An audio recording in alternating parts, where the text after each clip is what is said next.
Baik, kita lanjutkan pelajarannya sampai fardu wudu ya. Faslun fi furudil wudu. Udah ketemu? Bawa kitab dibuka, yang nggak bawa didengerin, insyaallah banyak manfaatnya. Bismillahirrahmanirrahim. Faslun fi furudil wudu'i wa furudul wudu'i sittatu asya'a an-niyatu 'inda ghuslil wajhi wa ghuslul wajhi wa ghuslul yadaini ilal mirfaqaini wa mashu ba'dir ra'si wa ghuslur rijlaini ilal ka'baini wa tartibu ala ma dzakarnahu. Ya, wallahu alam bissawab. Satu pasal tentang fardu atau wajibnya berwudu. Kita langsung bahas aja ya. Fardu wudu ada 6 hal. Ini harus apal di luar kepala. Ya. Karena kita ngerjain wudu saban hari. Tiap hari berapa kali? 5 kali ya, minimal. Jadi fardu wudu ini kudu apal di luar kepala. Apa yang pertama? Yang pertama fardu wudu adalah niat. Niatnya kapan? Ketika basuh muka. Niatnya dihadirkan ketika basuh muka. Bukan pas cuci tangan. Atau bukan pas kumur-kumur. Tapi niatnya itu begitu kita lempengan basuh wajah. Niat ini emang harus dihadirkan setiap kita mau beramal. Landasannya apa? Hadis innamal a'malu, sesungguhnya amal itu tergantung pada niatnya. Jadi niat itu dihadirkan sesaat ketika kita mau melakukan sesuatu. Sholat, niatnya kapan? Ketika takbir. Bukan saat mau takbir ya, tapi ketika kita barengan sama takbir, tuh hadirkan niatnya Allah. Begitu Allahu Akbar kita niat dalam hati. Kemudian wudu juga sama, begitu kita basuh wajah, niat. Cuma puasa saja yang niatnya dihadirkan dari malam. Malam yubayyitin niyah falau siyamalah. Siapa yang enggak memalamkan niat puasa, maka puasanya enggak sah. Untuk puasa yang hukumnya wajib-wajib. Apa puasa yang wajib ada berapa? Ada berapa? Ada apa? 3, apa aja? Ramadan, nazar, satu lagi? Qodho, iya hutang. Jadi ini 3 ini puasa wajib. Qodho, nazar, Ramadan. Itu puasa wajib. Kalau puasa wajib, niatnya dari malam. Kalau puasa sunnah, mendadak boleh. Misalnya, ibu pagi ini belum makan. Sampai jam 10. Mau makan, belum ada makanan. Mau minum, belum minum. Terus tiba-tiba kita bilang, udah deh, puasa aja deh, puasa sunnah. Itu boleh. Tapi kalau kita niat puasa Ramadan, maka hadirkan niatnya dari malam. Kalau wudu, niatnya itu ketika membasuh muka. Gimana niatnya? Sini ada 2 model. Nawaitu fardhal wudu lillahi ta'ala boleh. Atau nawaitul wudu'a li raf'il hadasil asghar fardha lillahi ta'ala, itu juga boleh. Ya. Ibu biasanya pakainya yang mana? Yang bawah ya? Li raf'il hadasil asghar fardha lillahi ta'ala. Jadi niatnya ketika kita mau basuh wajah. Nah, yang kedua, fardu dalam berwudu adalah ghuslul wajahi, membasuh wajah. Kalau dalam wudu kita akan menemukan dua istilah. Ghuslu sama mashu. Apa bedanya? Kalau ghuslu membasuh, airnya kudu dibawa. Kalau mashu mengusap, airnya nggak perlu dibawa. Kalau wajah ghuslu, artinya airnya itu harus dibawa ke muka kita dan mengalir secara sempurna. Jadi begitu kita wudhu, kita tampung airnya di tangan, terus kita alirin ke wajah kita secara sempurna. Airnya harus ngalir. Kita nggak bisa wudhu, nampung, terus kita buang airnya. Ada sisa basahannya doang, baru kita usap. Itu bukan ghuslu namanya, tapi ngusap. Yang diperlukan ketika wajah adalah membasuh. Jadi airnya dialirin ke semua bagian muka kita. Mana yang disebut dengan muka? Wajah mana? Batasannya mana? Yang atas pas numbuh rambut, bawah pas dagu. Kanan kirinya pas lempengan kuping. Ini yang ada jendolannya nih, kanan kiri. Nah, kita bayangin kalau itu dilukis pakai pulpen, pakai spidol, nah itu semuanya wajah kita. Semua itu kudu teraliri air dengan sempurna. Dan semua yang ada di atas muka kita itu harus kena air. Semua bulu-bulu yang ada di atas muka kita. Ada berapa bulu di atas wajah kita, Bu? Mana aja? Alis, kanan kiri. Bulu mata, kanan kiri, atas bawah. Bulu hidung, kalau bulu hidung nggak perlu kena air, karena maksudnya nggak perlu, kan bulu hidung posisi di dalam. Ini yang ada di atas wajah kita. Apalagi nih bulu-bulu yang ada di pipi, kan ada, suka ada tuh ya. Bukan cambang yang ada di pipi nih, ada yang bulu-bulu halus, itu juga harus kena. Cambang, itu harus kena, tapi biasanya orang perempuan nggak ada. Kumis, kena, laki atau perempuan yang ada. Jenggot, itu harus kena juga. Bulu antara cambang dengan janggut, dengan jenggot, kan kadang ada bulu tuh yang nyambung, itu juga harus kena. Bulu di bawah bibir, ada sebagian orang ada, itu juga harus kena. Mana lagi? Bulu kumis, kumis lempengan ujung kumis kayak Pak Raden gitu. Ibu misalnya suaminya punya kumis yang manjang kayak Pak Raden. Nah itu sampai ujung kumisnya juga harus kena dengan air. Jadi semua yang ada di atas wajah kita harus terkena dengan air. Ya. Jadi batasannya di tempat tumbuhnya rambut sampai bagian bawah dan apa-apa yang ada di antara dua telinga. Telinga kanan dan telinga kiri. Juga semua bulu yang ada di wajah kita. Oleh karenanya, karena semua wajah kita harus teraliri air dengan sempurna, maka sebelum berwudu hilangkan semua penghalang yang ada di wajah kita. Apa aja penghalang yang di wajah kita? Lipstik, apalagi bedak, blush on, alis, ya, yang memang kira-kira menghalangi masuknya air ke wajah kita harus dihapus. Lipstik misalnya, sekarang ada lipstik yang waterproof, yang nggak hilang dengan kena air. Ibu jangan dipakai kalau lagi kita sholat. Maksudnya kalau kita haid ya silahkan mau pakai. Sekarang orang kadang-kadang lucunya gini, dijualnya ini waterproof, 3 kali wudhu nggak hilang, katanya gitu.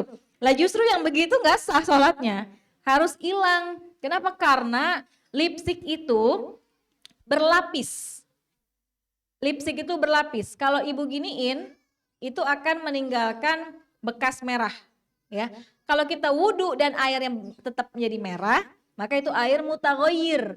Air mutaghayyir nggak boleh dipakai buat berwudhu, gitu. Sama pun kalau kita mau pergi, perempuan ini kan banyak ya perkakasnya. Kalau misalnya mau pergi dalam keadaan suci, ya udah bedak aja sama pelembab lah. Kalau kita pakai foundationnya lapisan 1, lapisan 2, lapisan 3, ntar kalau mau wudhu jadinya ribet. Karena itu kan harus dihapus. Tadi ibu kesini pakai berapa lapis? Hah? Pakai pipa ya? Pipa. Gak apa-apa, justru yang itu yang gampang-gampang hilang tuh malah enak. Karena ya nanti kita pakai lagi. Murah lagi. Biasanya kalau murah kita nggak sayang-sayang. Ya, kalau yang mahal gitu ya, misalnya lipstiknya harganya 400. Misalnya ada lipstik 400 kan kita sayang ya, mau kita hapus. Tapi kalau lipstiknya masih terjangkau, ya udah mau sholat hapus, ntar pakai lagi. Emang begitu aturannya, ya. Nah, 20.000 dah.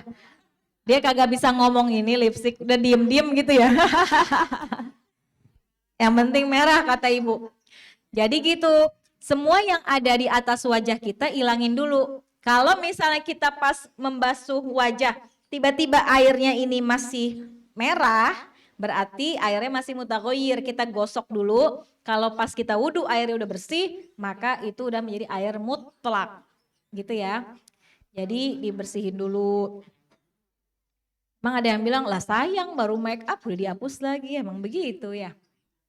Makanya kalau kita pergi disederhanakan make upnya supaya nggak repot nanti ketika wudhu. Ya itu yang kedua. Jadi membasuh muka airnya kudu dialirin semuanya. Ya. Yang ketiga wa ghuslul yadaini ilal mirfaqaini. Lagi-lagi membasuh kedua tangan sampai mirfaq, sikut. Mirfaq tuh mana sikut? Sikut ini nih. Perpaduan 2 tulang tangan dan 1 tulang runcing. Nih namanya mirfaq nih. Kita kalau wudhu sampai sikut, jangan pas sikut lebihin. Karena kalau pas di sini, takutnya sebelah sininya nggak kena. Maka kita lebihin. Lebihinnya juga jangan sampai ketek, jangan. Sini aja ya, dilebihin sedikit gitu ya. Nah, membasuh kedua tangan sampai sikut. Sikut itu adalah sesuatu yang ini, yang apa namanya, yang tajam-tajam ya. Nah, semua yang kita basuh di atas tangan itu airnya harus ngalir. Gak boleh kita cuma ngambil air, kita buang, terus kita usap doang. Enggak, airnya kita harus alirin. Dari sini boleh, dari sini boleh. Dan semua yang ada pada tangan kita itu harus dibasuh dengan air. Misalnya kuteks. Kuteks itu kan melapisi. Nah itu harus dihilangin. Beda dengan pacar.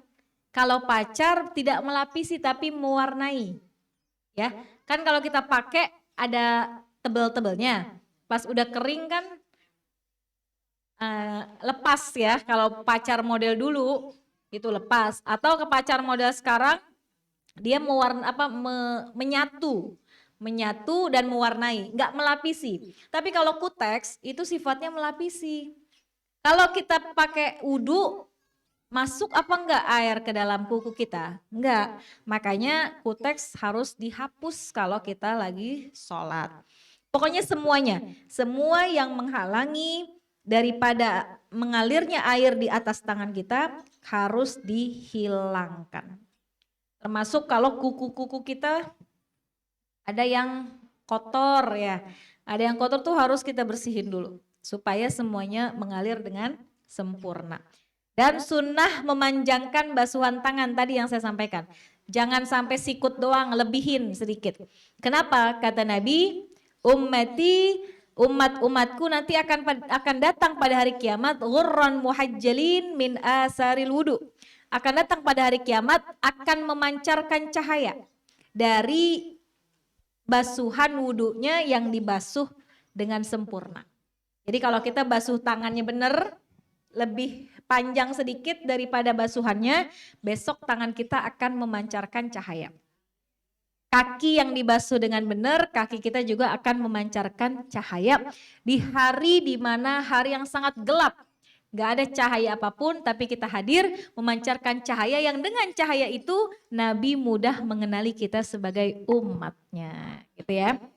Jadi berwudulah, basuh tangan kita sampai sikut dengan benar, ya. Boleh dari sikut dulu, boleh dari pergelangan tangan dulu. Jadi dua-duanya boleh. Itu yang ketiga. Yang keempat, wa mashu. Nah, kalau tadi ghuslu, bagian wajah ghuslul wajhi, bagian tangan ghuslul yadaini. Kalau pas bagian kepala mashu, diusap aja cukup. Sebagian kepala. Mana yang dimaksud kepala? Ini. Kepala itu yang kalau dipegang keras, itu namanya kepala. Ini kepala bukan? Apa ini? Leher. Jadi kepala itu adalah yang keras. Dan berwudu wajib mengusap sebagian kepala. Sebelah sini boleh nggak? Boleh. Sebelah sini? Sebelah sini? Boleh. Di mana aja boleh. Mengusap sebagian kepala. Kalau yang punya rambut, ya minimal 3 helai rambut kalau menurut mazhab Imam Syafi'i. Ya. Kalau misalnya dia punya rambut, maka sebagian minimal 3 helai aja. Tapi kalau yang nggak punya rambut, maka kulit kepalanya boleh. Tapi kenapa lebih disunahkan di sini? Kenapa kita kalau ngusap kepala di sini, di ubun-ubun kita? Karena ubun-ubun tempat keluar dan masuknya ruh kita. Jadi kalau kita mengusap ini, kita berharap nanti ketika ruh kita dicabut, keluarnya dengan cara yang mudah dan dengan cara yang baik gitu. Tapi sekalipun misalnya repot di sini, kita basah ini di sini nih, di belakang sini, boleh. Di sini boleh, sini boleh. Tapi kan nggak umum aja, wudunya bagian sini. Sementara yang depan lebih gampang gitu ya, boleh. Nah pokoknya yang kira-kira keras itu boleh. Tapi kalau ada orang misalnya gini, rambutnya keriting. Keritingnya kecil-kecil gitu ya, kayak mie. Rambutnya nempel di sini, tapi kalau ditarik tuh rambut, keluar dari area kepala. Kan kepala kan yang keras. Rambutnya di sini keriting. Terus kita ngusapnya rambut yang keriting tadi. Tapi sebenarnya rambut itu kalau ditarik, udah keluar dari area kepala.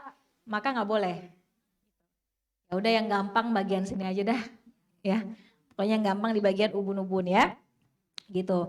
Jadi kenapa ubun-ubun? Karena ubun-ubun tempat keluar masuknya ruh. Karena kepala ini adalah hanya diusap, jadi nggak perlu ibu nuangin tuh air ke kepala. Hah? Kalau lagi puasa sengaja ya, aduh panas banget nih kita siram semuanya. Nah, jadi kalau misalnya kita wudhu, cukup kita ambil tangan kita, kemudian tetesin. Tetesin aja boleh, nggak perlu dialirin semuanya. Ya, tapi kalau sebagian orang mau ngambil kesunahannya, sunnah buat dibasahin semua silahkan. Tapi yang wajib dikit aja, gitu ya. Minimal 3 helai rambut. Ya, sampai sini paham ya. Nanti kalau dia mau bertanya di ujung boleh. Nah selanjutnya yang menjadi fardunya wudhu wa ghuslur rijlaini. Ini ghuslu lagi. Kedua kaki sampai dengan mata kaki. Mana yang disebut dengan mata kaki kita? Yang menonjol antara betis dan telapak kaki itu namanya mata kaki. Maka membasuh kedua kaki sampai mata kaki. Kata Nabi, wailul lil aqab. Celaka orang yang wudhu tumitnya nggak kena air. Celaka kata Nabi. Kenapa? Mungkin banyak orang yang wudhu depannya doang basah, belakangnya enggak. Ada orang yang wudhu airnya ditendang-tendang ya Bu.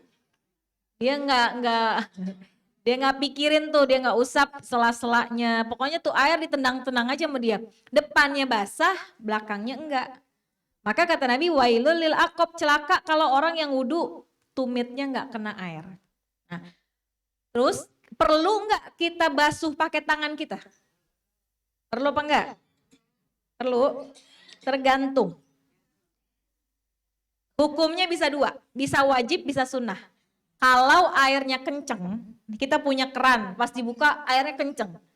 Kita bolak-balikin kaki kita, tuh air udah merata sendiri. Masuk ke sela-sela karena dia punya air kenceng. Maka membasuhnya menjadi sunnah. Dibasuh bagus, nggak dibasuh nggak apa-apa. Tapi kalau tuh air netesnya pelan gitu ya, nggak terlalu kenceng, kalau nggak dibasuh pakai tangan khawatir nggak rata. Sela-selanya nggak basah, tumitnya nggak kena, maka membasuhnya menjadi wajib. Jadi bisa dua. Kalau airnya kenceng bisa rata sendiri, membasuhnya sunnah, boleh basuh boleh enggak. Tapi kalau airnya kecil, kemudian juga enggak merata, kalau enggak kita basuh maka membasuhnya dengan tangan menjadi wajib. Itu tergantung kepada kondisi. Tangan juga begitu. Kalau airnya kenceng, tangan kita bolak-balik sendiri, rata cukup. Tapi kalau airnya enggak rata tanpa kita basuh, basuhnya menjadi wajib. Paham ya? Ya. Jadi membasuh tangan dan kaki dengan bantuan tangan kita yang satu tergantung kondisinya. Tapi kalau mau aman, kita bantu pakai tangan sebelah supaya basuhannya menjadi rata. Ya.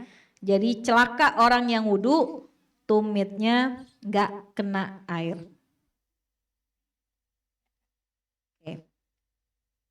Juga wajib membasuh semua yang ada di atas kaki kita. Kalau misalnya kaki kita ada sesuatu yang menghalangi misalnya. Ibu tadi lagi habis bikin adonan. Adonan pakai tangan ya, pakai kaki. Misalnya tadi ngadon pakai tangan. Kena kaki atau adonan yang ada di tangan. Maka ketika kita wudhu itu adonannya dihilangin dulu. Kecuali yang emang sulit seperti halnya kunyit. Kunyit ibu kan habis bikin apa ya kalau pakai kunyit? Nasi kuning ya, opor gitu pakai kunyit, tangan kita kuning, udah kita cuci, udah kita bersihin, tetap kuning, emang nggak bisa hilangin, maka nggak apa-apa dimaaf.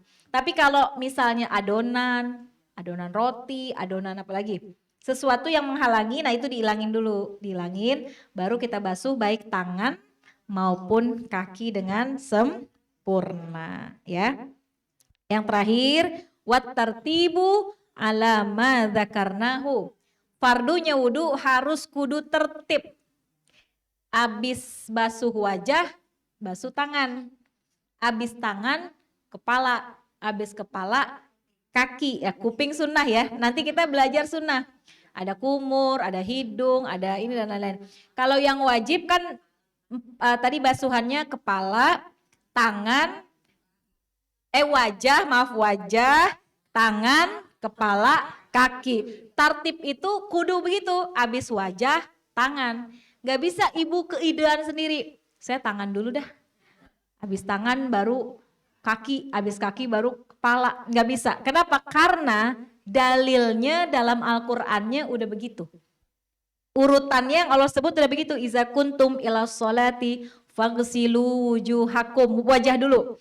Wa aidiakum ilal marafiq, dua tangan. Wamsahu biruusikum, usap kepala. Wa arjulakum ilal ka'bain, dan basuh kedua kaki. Aturannya udah begitu, jadi harus diikutin. Gak bisa kita, kenapa muka dulu ya? Kenapa gak kaki dulu ya? Udah dari sononya. Sama halnya seperti kenapa kalau sa'i ke sofa dulu, emang dari sononya udah begitu.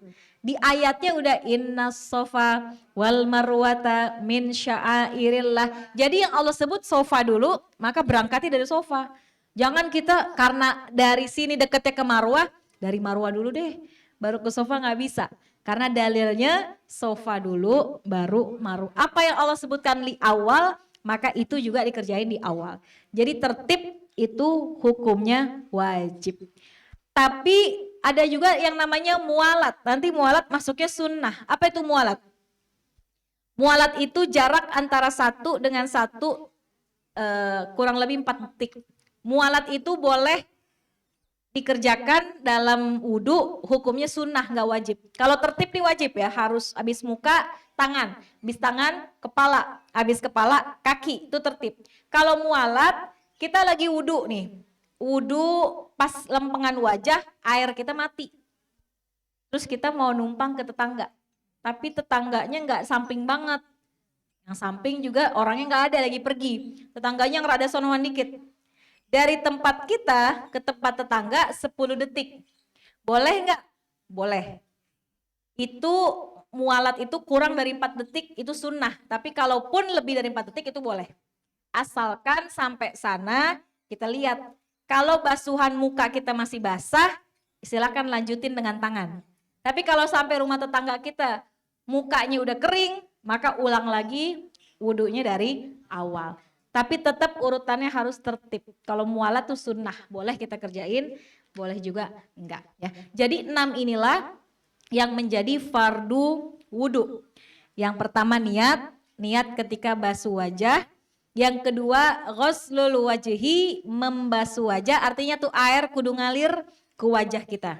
Dan semua yang ada di atas wajah kita harus kita hilangkan terlebih dahulu. Lipstick, blush on, foundation, dan lain-lain ya.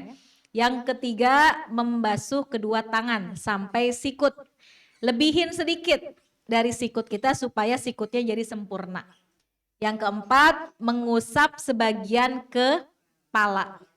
Atau mengusap 3 helai rambut minimal. Lebih boleh. Yang kelima, membasuh kedua kaki sampai ke mata kaki. Yang terakhir adalah tertib ala mazakarnahu, tertib sesuai dengan apa yang sudah disebutkan. Nah itu perkara tentang fardunya wudhu.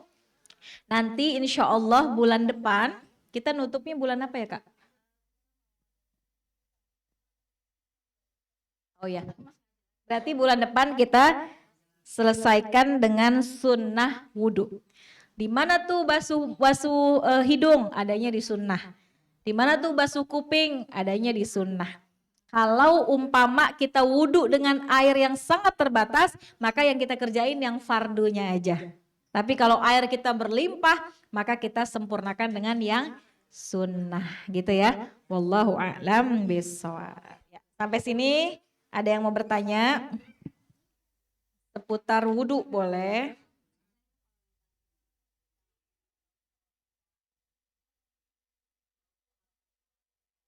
Iya boleh. Kalau niat itu kan sebenarnya nggak apa namanya bunyinya nggak harus begitu gitu ya. Boleh sesuai dengan ini. Ada lagi?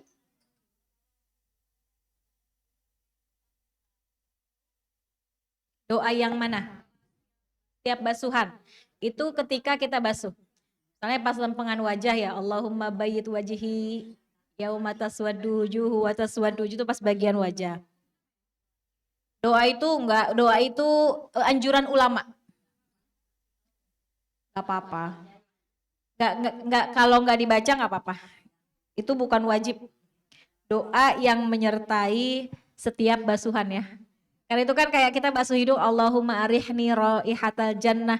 Ya Allah, izinkanlah hidung ini bisa mencium baunya surga gitu.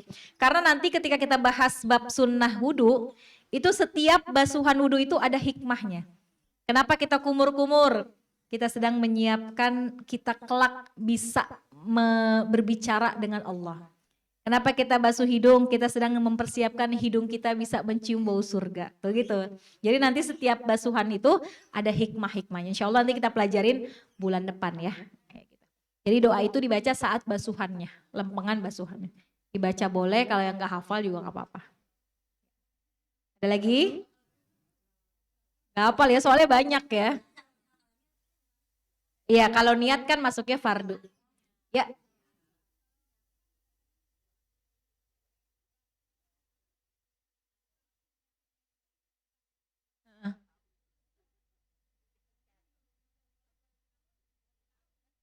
kalau kita udah ikhtiar di awal kita udah coba bersihin, pas selesai sholat, ada yang ketinggalan, dimaaf. Insya Allah dimaaf. Asal kita emang udah berikhtiar menghilangkannya, terus ada yang nyelip satu gitu ya, nyelip satu maka insya Allah maafu. Dimaaf. Fisik.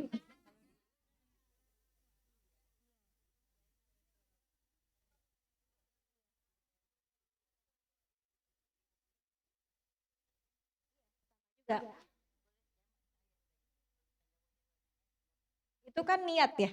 Itu kan niatnya di awal. Itu nggak apa-apa. Nawaitul wudu alirafil hadasil asghar boleh. Yang ibu baca juga boleh. Yang maksudnya tadi ibu ini doa setiap basuhan tuh kan emang ada ya. Allahumma apa sih kalau kaki itu lempengan kaki kalau telinga Allahumma ja'alni minalladzina yastami'unal qaula fayattabi'un itu kan sebagian doa ya Allah jadikan telinga ini kalau ngedenger yang baik-baik gitu. Itu boleh kita baca kalau hafal. Kalau enggak juga enggak apa-apa. Hmm.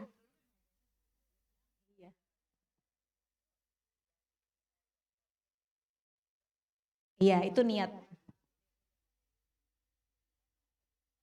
Iya, boleh. Lagi? Udah? Baik, kalau udah cukup, insya Allah kita cukupkan. Mudah-mudahan ada ilmu yang bisa didapetin. Mudah-mudahan ilmu ini bisa kita amalkan dengan sebaik-baiknya. Insya Allah panjang umur, sehat. Bulan depan kita lanjutkan dengan bab tentang sunnah wudhu. Dan Maretnya insya Allah kita tawakuf karena memasuki bulan suci Ramadan. Kita baca Fatihah, minta kepada Allah mudah-mudahan ilmu yang kita peroleh menjadi ilmu yang manfaat. Allah berikan berkah buat kita semua. Ilmunya barokah, rezekinya barokah, anak-anak kita Allah jadikan anak yang soleh dan solehah. Rumah tangga kita Allah pelihara menjadi rumah tangga sakinah, mawaddah, warahmah. Yang lagi pada kurang sehat biar Allah angkat penyakitnya. Yang lagi banyak urusan dimudahkan urusannya. Yang banyak hajat Allah kabul hajatnya. Allah jadikan kita hamba Allah yang ikhlas dan istiqomah. Dan kelak Allah wafatkan kita dalam husnul khotimah. Bitilkan niyah ila hadratin Nabi Al-Fatihah.